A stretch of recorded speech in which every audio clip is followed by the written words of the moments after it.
Brad, alam kong nalalapit na liga na sa Mayo eh. Anong masasabi mo dun sa ligang yan?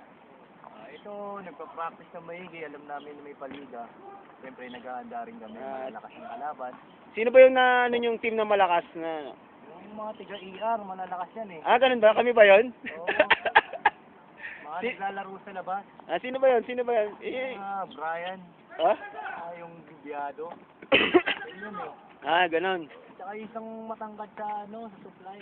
Ganun ba? ER ba din yun? Sa ER ba din? Hindi yung ER. Supply nga yun eh. Yun ang Ano ba ang team mong sasalihan? Ano ba ang team? Siyempre yun cafeteria. Matibay yun. Mga Jetta boys yun eh. Oo, diet yun eh. Boy! Kabay naman! Iyo!